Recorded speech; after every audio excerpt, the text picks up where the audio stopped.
పల్నాడులో 3 రోజులుగా హింసాత్మక ఘటనలు జరుగుతూనే ఉన్నాయి. పరిస్థితి ఎప్పుడు ఎలా మారుతుందో తెలియని సిచ్యువేషన్ నెలకొంది. వందల మంది పోలీసులు పల్నాడు జిల్లాలో పహారా కాస్తున్నారు. చిన్న గొడవ జరిగినా చూస్తూ ఊరుకునేది లేదని వార్నింగ్లు ఇస్తున్నారు. పల్నాడు జిల్లా వ్యాప్తంగా 144 సెక్షన్ కొనసాగుతోంది.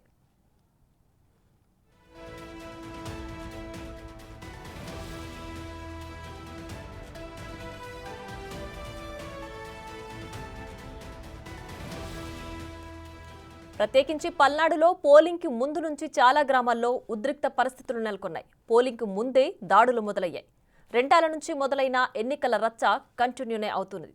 పోలింగ్ జరగడానికి ముందు రోజు రాత్రి రెంటాలలో వైసీపీ నేత ఉమామహేశ్వరరెడ్డిపై దాడి జరిగింది. అంతే ఆ మరునాడు ఉదయమే టీడీపీ ఏజెంట్ మంజుల తలపై వేట కొడవలితో దాడి జరగడం, ఇక అక్కడి నుంచి పరిస్థితులు మారిపోయాయి.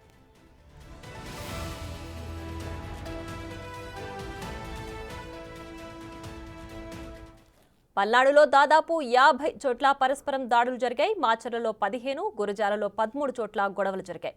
పెదకూరుపాడలో 6, నర్సరావుపేటలో 4 చోట్ల ఆందోళన జరిగింది. సత్తెనపల్లి, వినుకొండలో 3 చోట్ల దాడులు జరిగినట్లు పోలీసులు గుర్తించారు. నర్సరావుపేట, రెంటాల, దొండపాడు, పాల్వాయి, గేటు సహా 6 చోట్ల కార్లను ధ్వంసం చేశారు. మాచర్ల, తుమ్మిడికొంట, జగమేశ్వరపాడు, దుర్గితో పాటు 11 చోట్ల ఈవీఎంలను డ్యామేజ్ చేశారు. హింసాత్మక పరిస్థితులు 2 చోట్ల పోలీసు కాల్పులకు దారితీశాయి.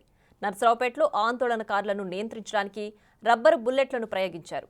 గురజాల్లోని గంగిరెడ్డిపాలెంలోనూ పోలీసులు ఫైరింగ్ చేయాల్సిన పరిస్థితులు ఏర్పడ్డాయి.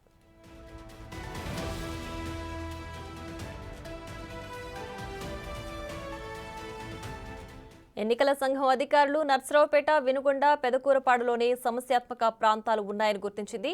మాచర్ల, గురజాలలో సమస్యాత్మక ప్రాంతాలను ముందుగా గుర్తించలేకపోయింది.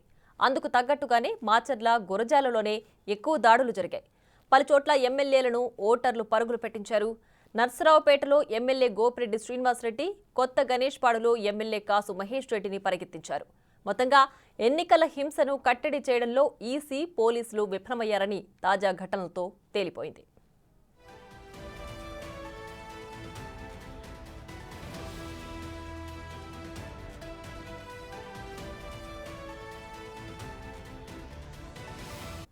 ఇక ఇదే అంశానికి సంబంధించి మరింత సమాచారం మా associate input editor Ganesh live లో అందించడానికి సిద్ధంగా ఉన్నారు. గణేష్, చెప్పండి, పోలింగ్ రోజు అలాగే పోలింగ్ ముగిసిన తర్వాత ఈ 3 రోజులుగా కూడా రాష్ట్ర వ్యాప్తంగా ఏపీలో ఘటనలు, హింసాత్మక ఘటనలు, ఘర్షణలు జరుగుతూనే ఉన్నాయి. ఇప్పుడు కొత్తగా వైసీపీ నేతల ఇళ్లలో బాంబులు కూడా కలకలం సృష్టిస్తున్నాయి. మొత్తంగా దీనికి సంబంధించి ఏం చెప్తారు? అంటే పోలింగు ముందు రోజు రాత్రి నుంచి అంటే దాదాపుగా 96 గంటలుగా పల్నాడులో భయం వెంటాడుతుంది. అంటే సాధారణ ప్రజలు తీవ్ర భయభ్రాంతులకు గురవుతుంటే పొలిటికల్ పార్టీలు ఆ ఎత్తుగడలు, పై ఎత్తులతో ఎవరిపైన ఏ సమయంలో దాడి చేయాలన్న ఎత్తులు వేస్తున్నారు. అంటే దాదాపు 96 గంటలుగా మనకి ఈ సిచ్యువేషన్ కొనసాగుతున్నా సరే ఎక్కడా కూడా లా అండ్ ఆర్డర్ కంట్రోల్ ఉన్నట్టు కూడా ఎక్కడ మనం చెప్పలేని పరిస్థితి కనిపిస్తోంది. అంటే 1 కాదు 2 కాదు, బాంబులు, పెట్రోల్ బాంబులు, కత్తులు, సుత్తులు, మరోవైపు రాడ్లు, చివరికి కారం పొడి కూడా ఉపయోగించి దాడులు చేసుకుంటున్న పరిస్థితులు అయితే మనం పల్నాడులో చూస్తున్నాం. అంటే పల్నాటి పౌరుషానికి ఇది ఒక ప్రతీకగా అందరూ చెప్తున్నా, నిజంగా చూస్తే ఇది ఒక షేమ్ఫుల్ ఇన్సిడెంట్గా మొత్తం రాష్ట్రం అంతా భావిస్తుంది.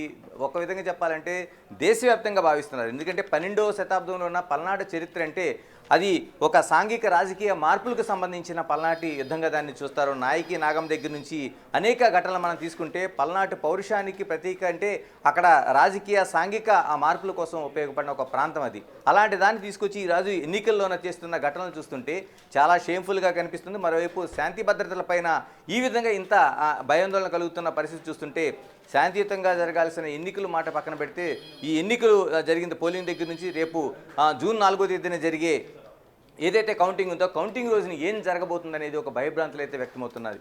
అంటే ఒకటి చూస్తుంటే మనం టోటల్గా అనేక ఘటనలు, దాదాపు 50 ఘటనలు జరిగినాయి. అంటే ఈ ఘటనలన్నింటికీ ఎవరు బాధ్యులు ఇప్పటివరకు నోరు మెదపలేదంటే చివరికి కేంద్ర ఎన్నికల కమిషన్ దీనిపైన స్పందించి అక్కడ రాష్ట్ర డీజీపీ గుప్తాని, మరోవైపు సిఎస్ జవహర్ రెడ్డిని కూడా వివరణ ఇవ్వాలని ఈరోజు ఢిల్లీకి పిలిపించి 3 గంటల ప్రాంతంలో విచారించే పరిస్థితులు నెలకొన్నాయంటే పల్నాడులో ఎలాంటి పరిస్థితులు ఉన్నాయి, పల్నాడులో ఎంత వైఫల్యం కనిపిస్తుందని మనం అంచనా వేయొచ్చు.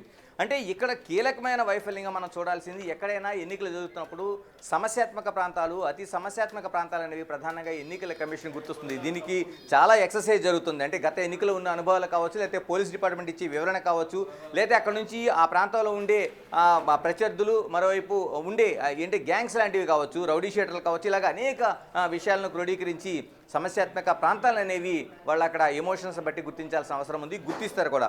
అంటే సమస్యాత్మక ప్రాంతాలు, అతి సమస్యాత్మక ప్రాంతాలు. ఇక్కడ ప్రధానంగా మనకు వైఫల్యం కనిపిస్తుంది. పల్నాడులో 50 చోట్ల ఘటనలు జరిగితే ముందుగా వెబ్కాస్టింగ్ అన్నారు, మిగతా పోలీసు బందోబస్తు అన్నారు. ఇవి కేవలం మనం చూసుకుంటే కేవలం మాచర్ల, గురజాలలోన, ఇతర ప్రాంతాల్లో కేవలం ఆ ప్రాంతాలు ఎక్కడ కూడా సమస్యాత్మక ప్రాంతాలుగా గుర్తించలేదు. అంటే గుర్తించిన ప్రాంతాలు వినుకొండ కావచ్చు, నర్సరావుపేట కావచ్చు, సత్యనపల్లి కావచ్చు, వీటిలోకే మాత్రమే సమస్యాత్మక ప్రాంతాలుగా గుర్తించారు తప్పించి ఇప్పుడు అత్యధికంగా దాడులు జరిగిన మాచర్లలో 15కి పైగా ఘటనలు జరిగినాయి, గురజాల్లో 13కి పైగా ఘటనలు జరిగినాయి. ఎంత తీవ్రమైన ఘటనలు అంటే ఆ ప్రాంతాల్లో వందల కొలది సుమోల్లో దిగి ఆ చుట్టుపక్కల ప్రాంతాల్లో వేల జనంతో ఒక గ్రామాలను భయపెట్టే పరిస్థితులు, గడప గడపని కొట్టి ఎవరు పలానా పార్టీ వాడు, ఎవడు దాడి చేసే అవసరం ఉంది, లేకపోతే ఎవరు దాడి చేశారు, ఇలా ఎవరు ప్రత్యర్థులు అనేది వాళ్ళు ఐడెంటిఫికేషన్ చేసి వాళ్ళపై దాడి చేసే పరిస్థితులు మనకి కనిపించాయి. గణేష్, అయితే మీరు అన్నట్టుగానే పోలింగ్ అన్న నేపథ్యంలో సమస్యాత్మక ప్రాంతాలేవి, అతి సమస్యాత్మక ప్రాంతాలేవి అనేది ముందుగానే గుర్తించినప్పటికీ మాచర్ల, గురజాల ప్రధానంగా ఈ 2 చోట్ల ఎక్కువ దాడులు జరిగిన నేపథ్యంలో ఈ ప్రాంతాలను ఎందుకు గుర్తించలేకపోయింది? అదే వైఫల్యం, ప్రధానమైన వైఫల్యం ఇక్కడ కనిపిస్తుంది. దాదాపుగా పల్నాడులో 19 గ్రామాల్లోని ఇన్సిడెంట్లు జరిగాయని ఇప్పుడు ఎన్నికల కమిషన్ కానీ, పోలీసులు కానీ, మిగతా రెవెన్యూ డిపార్ట్మెంట్ కానీ ప్రకటించకపోయినా మనకి ఆ ప్రాంతాల నుంచి వస్తున్న వార్తలను బట్టి చూస్తుంటే 19 గ్రామాల్లో ఇటువంటి ఇన్సిడెంట్లు జరిగినాయి.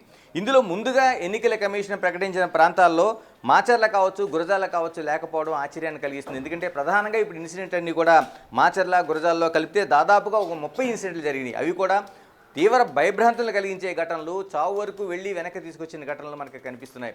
అంటే ఈ ప్రాంతాలను ఎందుకు గుర్తించలేకపోయారు అంటే ముందుగా పెదకూరపాడు కావచ్చు, నర్సరావుపేట కావచ్చు, సత్తెనపల్లి కావచ్చు, ఈ ప్రాంతాలని సమస్యాత్మక ప్రాంతాలుగా గుర్తించినా వీటిని ఎందుకు గుర్తించలేకపోయారంటే పాత రికార్డ్స్ను ఒకసారి తిరిగేసి తీసుకొచ్చి ఇవే కేవలం సమస్యాత్మక ప్రాంతాలని చెప్పి ఒక అతిపెద్ద సమస్యను అయితే ఎన్నికల కమిషన్ కావచ్చు, అక్కడ పోలీసు యంత్రాంగం కావచ్చు, రెవెన్యూ కావచ్చు తీసుకొచ్చినట్టుగా మనకు కనిపిస్తుంది. అంటే ఎప్పటికప్పుడు 5 ఏళ్ల 2019లో జరిగిన గణాంకాలు కావచ్చు, అక్కడ ఇన్సిడెంట్లు కావచ్చు, వీటిని పూర్తిగా బేరీజీ వేసుకొని దాన్ని అప్డేట్ చేసుకోవాల్సిన అవసరం అయితే పూర్తిగా రెవెన్యూ డిపార్ట్మెంట్తో పాటు పోలీస్ డిపార్ట్మెంట్కి కీలకమైన పాత్ర ఉంటుంది. అంటే కొత్తగా వచ్చిన ఇన్సిడెంట్లు ఏం జరిగినాయి, ఆ తర్వాత ప్రత్యర్థులు ఎవరు ఉన్నారు, ఎంత సవాల్గా తీసుకుంటున్నారు, ఈ ప్రాంతాల్లో ఎటువంటి ఘటనలు జరిగే అవకాశం ఉందనేది చూడాల్సిన అవసరం ఉంది. కానీ పాత రికార్డులు ఒకసారి తీసుకొచ్చి కేవలం ఈ ప్రాంతాలు మాత్రమే సమస్యాత్మక ప్రాంతాలను తీసుకోవడం వల్ల ఇది అతిపెద్ద సమస్య కనిపిస్తుంది. దానికి నిదర్శనంగా మనకి మాచర్ల కావచ్చు, గురజాల కావచ్చు ప్రధానంగా కనిపిస్తుంది. దాదాపుగా ఈ 2 ప్రాంతాలపైన పోలీసులు కానీ, రెవెన్యూ డిపార్ట్మెంట్ కానీ, ఎన్నికల కమిషన్ కానీ దృష్టి కేంద్రీకరించకపోవడం వల్ల ప్రధానమైన ఘటనలన్నీ ఇక్కడే జరిగినాయి. చివరికి ఎమ్మెల్యేలు, ఎంపీలు, ప్రజాప్రతినిధులు సైతం వాళ్ళు దాడులు ఎదుర్కొన్నారు, దాడులు చేశారు. అనేక ఘటనలు మనం చూస్తున్న వాహనాలని వదలగొట్టడంతో పాటు పెట్రోల్ బాంబులు విసురుకున్న ఘటనలు, మనకి రాళ్ళు, మరోవైపు స్వైర విహారం, అంటే మనం చాలా వరకు ఫ్రాక్షన్ సినిమాల్లో చూస్తున్న ఘటనలన్నీ మన కళ్ళ ముందు ప్రత్యక్షంగా కనిపించినాయి. అంటే గ్రామాల్లోన రాడ్లు, కర్రలు పట్టుకొని వెళ్తున్న దృశ్యాలను చూస్తుంటే ఇది నిజంగానే పల్నాడు ప్రాంతంలోన నిజంగా జరుగుతున్న దృశ్యాలని, లేకపోతే ఏదైనా సినిమా షూటింగ్ జరుగుతున్న దృశ్యాలని అనుకునే పరిస్థితులు అయితే మనకి కనిపిస్తున్నాయి. వీటన్నిటికీ ప్రధానంగా కీలకమైన కారణం వీళ్ళు సమస్యాత్మక ప్రాంతాలని అప్డేట్ చేసుకోకపోవడం, ఆ ప్రాంతాలను ముందుగా ఐడెంటిఫికేషన్ చేసుకోకపోవడం, అక్కడ ఉండే పరిస్థితులను అధ్యయనం చేయకపోవడమే కీలకంగా మనకు కనిపిస్తుంది. రైట్, అంటే ఇప్పటికే ఈవీఎంలు ధ్వంసం చేశారు, కార్లను పగలకొట్టారు, ఇప్పుడు చూస్తే కర్రలతో, రాడ్లతో అన్నిటితో దాడి చేసుకున్నారు, పరస్పరం దాడులు జరిగాయి. ఇప్పుడు వైసీపీ నేతల ఇళ్లలో బాంబులు దొరకడం అనేది కూడా, అంటే ఈ రోజుకి కూడా దాడిని ఇంకొంచెం పెంచడానికి ఇరు వర్గాలు కూడా అప్రమత్తంగా ఉన్నాయి. కానీ ఎక్కడ దాన్ని సద్దుమణిగే విధంగా వాళ్ళు చర్యలు తీసుకోలేకపోతున్నారా? పోలీసులు ఇప్పటికీ వదిలేస్తున్నారా? ఖచ్చితంగా ప్రియా, ఎందుకంటే ఈ ఘటన ఏదైతే జరిగిన తర్వాత 96 గంటల తర్వాత కూడా పోలీసు యంత్రాంగం కోలుకోలేదనేది మనకు అర్థమవుతుంది. వాళ్ళు ఏమాత్రం కూడా దీన్ని పూర్తి స్థాయిలో దాన్ని కంట్రోల్ చేయడం కోసం చేయలేదని మనకు అర్థమవుతుంది. ఒకవైపు కేంద్ర ఎన్నికల కమిషన్ ఇక్కడ ఉండే డీజీపీని, సెక్రటరీని కూడా మనకి చీఫ్ సెక్రటరీని పిలిచిన సందర్భంలో కూడా ఇప్పుడు బాంబులు దొరుకుతున్నాయంటే మనం పల్నాడులోన చాలా ప్రాంతాల్లో, అంటే ఎవరికి కొత్త కాని విషయం ఏంటంటే అక్కడ ఒక కుటీర పరిశ్రమగా బాంబులు తయారవుతాయి. మనం చాలా వరకు బాణసంచ అనేది తయారవుతున్న ప్రాంతాలను మనకు శివకాశి లాంటి ప్రాంతాలను మనం చూస్తుంటాం. కానీ ఇక్కడ కేవలం దాడులు చేసుకోవడం కోసం, ప్రతిదాడులు చేసుకోవడం కోసం ఇళ్లలో బాంబులు ఒక కుటీర పరిశ్రమగా ఆడవాళ్ళు సైతం చేస్తున్న పరిస్థితులు మనకి ప్రత్యక్షంగా అందరికీ ఓపెన్, అంటే ఇది బహిరంగ రహస్యంగా ఉంటుంది. ఇలాంటి పరిస్థితులను కూడా గుర్తించకుండా పోలీసులు ఇన్ని దాడులు జరిగిన తర్వాత, సుమారు 50 వరకు దాడులు జరిగి అనేక మంది గాయాల పాలయ్యి గొడ్డల పోట్లకు గురైన తర్వాత కూడా వీళ్ళు ఎక్కడెక్కడ ఇటువంటివి ఉన్నాయనేది ఇంటెలిజెన్స్ వైఫల్యం కావచ్చు, లేకపోతే పూర్తిగా పోలీసులు ఇప్పుడు సోదాలు చేసి లాభం ఏంటి. ఇప్పుడు దాదాపుగా చాలా అనేక ప్రాంతాల్లో గొడవలు జరిగిన తర్వాత ఎక్కడెక్కడ ఇటువంటి స్థావరాలు ఉన్నాయని ముందుగా గుర్తించి కంట్రోల్ చేయాల్సిన అవసరం ఎన్నికలకు, అంటే పోలింగ్ డేట్కి ముందే జరగాల్సిన అంశం. కానీ దానికి పూర్తిగా భిన్నంగా ఉండడం వల్ల ఒక కుటీర పరిశ్రమగా అనేక ప్రాంతాల్లో జరుగుతాయి కాబట్టి ఇవన్నీ ఇప్పుడు బయటపడుతున్నాయి. వీటిని ఇప్పటికైనా పట్టుకోగలిగారు. ఇంకా ఎన్ని ఉన్నాయి ఇటువంటి బాంబులు తయారీలు కావచ్చు, లేకపోతే దాడులకు ప్రతిదాడులకు చేస్తున్న కుట్రలు కావచ్చు, వీటిని ఇప్పటికైనా పసిగట్టకపోతే జూన్ 4వ తేదీన రిజల్ట్ ప్రారంభమైన దగ్గర నుంచి మరిన్ని ఘటనలు చూస్తామనే భయాందోళన అయితే వ్యక్తమవుతుంది. ఇది కేవలం అయితే ఇప్పుడు పట్టుకున్న వాహనం కూడా అంటే గత 3 రోజులుగా రాష్ట్రం అంతా అట్టుడికిపోతోంది. పల్నాడు జిల్లా అయితే కంప్లీట్గా హింసకు గురైంది. సో ఈ నేపథ్యంలో ఇప్పటికి కూడా ఒక వాహనాన్ని వాళ్ళు తనిఖీలో పట్టుకున్నారంటే జస్ట్ నామమాత్రంగా చూపించడానికే దాన్ని తనిఖీ చేశారనుకోవచ్చా? ఎస్, ఖచ్చితంగా. ఎందుకంటే పల్నాడు ప్రాంతంలో ఒక వాహనం దొరకడం ఏంటి, కొద్ది మోతాదులో ఈ బాంబులు దొరకడం ఏంటి చాలా. ఎందుకంటే దాడులకి ఇది కేవలం ట్రయల్ బేస్గానే మన ఈ 96 గంటలు మనం చూడాల్సిన అవసరం ఉంది. ఇప్పటికొచ్చి నాటు బాంబుల్ని ఎక్కడ ఉపయోగించిన ఘటనలు మనకు కనిపించలేదు. పెట్రోల్ బాంబులు ఉపయోగించారు తప్పించి నాటు బాంబులు వేసుకుంటే ఖచ్చితంగా మరణాలు జరిగితే ఒక మరణ హోమే మనం చూడాల్సిన అవసరం ఉంటుంది. ఎందుకంటే ఈ ప్రాంతాల్లో ఇప్పటికి దొరికింది కేవలం వాళ్ళకి నకాబందీ నిర్వహించడం వల్ల, లేకపోతే రెగ్యులర్గా ఉండే తనిఖీలు చేయడం వల్ల దొరికింది తప్ప ఇన్సిడెంట్ల నేపథ్యం తీసుకొని ఇది నిజంగా కానీ వీళ్ళు చేస్తే ఇంకా మరింత ఎక్కువ స్థాయిలోన ఈ పల్నాడు ప్రాంతంలో ఇప్పుడు జరిగింది. జమ్మల మడకలో ప్రాంతంలో మాత్రమే దొరికింది. మిగతా మాచర్లలోన అనేక ప్రాంతాలు, గురజాల కావచ్చు.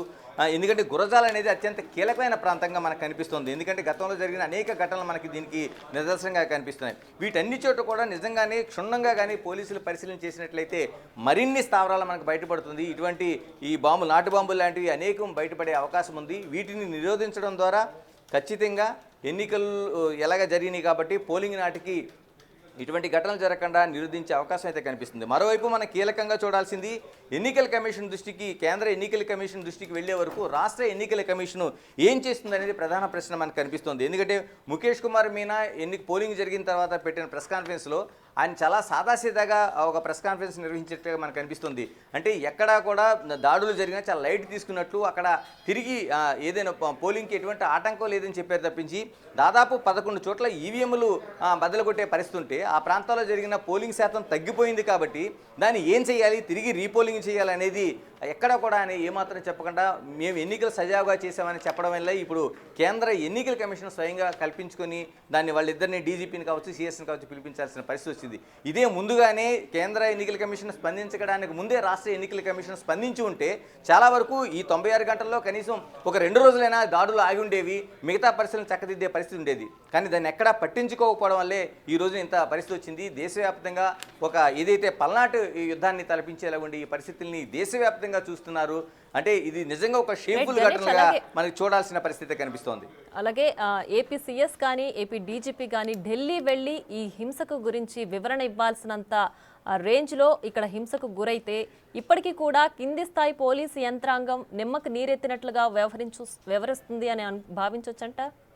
ఖచ్చితంగా. ఎందుకంటే యథా రాజా తదా ప్రజ అని ఎవరైతే పోలీస్ బాస్ ఉన్నారో, ఎవరైతే రెవెన్యూ శాఖకి చీఫ్ సెక్రటరీగా ఉన్నారో వీళ్ళిద్దరూ జవహర్ రెడ్డి కావచ్చు, గుప్తా కావచ్చు, వీళ్ళిద్దరూ ముందు నుంచే స్పందించి ఉంటే, ఏవైతే జరిగినాయో ఒకసారి రివ్యూ చేసుకుని ఉంటే, ఎక్కడెక్కడ జరిగిందో ముందస్తుగా, అంటే కేవలం నామకే వాస్తలాగా వెబ్కాస్టింగ్ పెట్టాం, పోలీసు బందోబిస్తాం, ఇన్ని వేల మంది ఇక్కడ, ఇన్ని వేల మంది ఇక్కడ, అంటే కేవలం ఒక మోసపాత్రలోన ఎప్పుడైతే ప్రతి ఎన్నికలో జరిగే సిస్టమ్ ఏదైతే ఉంటుందో ఆ సిస్టమ్ ప్రకారం ఇక్కడ వేసుకుంటూ వెళ్ళిపోయి తప్పించి తాజా పరిస్థితులను అంచనా వేసి చేయడంలో పూర్తిగా వైఫల్యం కనిపిస్తోంది. అందుకని ఇప్పుడు ఇక్కడికి కేంద్ర ఎన్నికల కమిషన్ పిలిపించిన తర్వాత వీళ్ళు ఏ విధమైన వివరణ ఇస్తారు? ఫస్ట్ వీళ్ళు నిజంగా ఇప్పటికి వచ్చి ప్రకటించకపోయినా అటు సిఎస్ కావచ్చు, జవహర్ రెడ్డి కావచ్చు, మరోవైపు గుప్తా కావచ్చు, అంటే వీళ్ళిద్దరూ ఎటువంటి వివరణ ఇవ్వబోతున్నారు? కేంద్ర ఎన్నికల కమిషన్ ముందు ఎన్ని దాడులు జరిగాయని చెప్తారు, ఎంతమంది గాయాల పాలయ్యని చెప్తారు, మరోవైపు ఈ ఘటనలకు ప్రధానమైన కారణం ఎవరని చెప్తారు, జరిగిన తర్వాత దీని పర్యవసానాలు ఏ విధంగా ఉండబోతున్నాయని చెప్తున్నారు. రేపొద్దున జూన్ 4వ తేదీన ప్రశాంతంగా కౌంటింగ్ జరుగుతుందని ఏ విధంగా హామీ ఇవ్వబోతున్నారు? ఇవన్నిటికీ కూడా అనేక ప్రశ్నలు అనేవి ఇక్కడ మనకు కనిపిస్తున్నాయి. మధ్యాహ్నం 3 గంటలన్నరకి ఆ అపాయింట్మెంట్ ఉంది కాబట్టి సాయంత్రం నాటికి ఖచ్చితంగా ఇది తేలే అవకాశం ఉంది. మరోవైపు ఇప్పటివరకు దాచి ఇతిమిద్దంగా వీళ్ళు ఎన్నికలు ప్రశాంతంగా జరిగినని ఏదైతే కలరింగ్ ఇస్తున్నారో మీడియాలో మాత్రమే ప్రొజెక్ట్ అయిన ఘటనలు మాత్రం ప్రజలు తెలుసుకుంటున్నారు. దీని వాస్తవాలు మాత్రం ఈ రోజు సాయంత్రానికి ఖచ్చితంగా తెలుసుకునే అవకాశం ఉంది. దీనికి అడ్డుకట్ట వేసేందుకు ఏ విధమైన చర్యలు తీసుకుంటారన్నది రాష్ట్రమే కాదు దేశమంతా ఆసక్తిగా, మరోవైపు ఆ ప్రాంతాల్లో ఉండే ప్రజలు ఆ ప్రాణాలని బిగబెట్టి మరీ ఊపిరి బిగబెట్టి చూస్తున్న పరిస్థితులు అయితే మనకు కనిపిస్తున్నాయి. Right Ganesh, thanks for the analysis.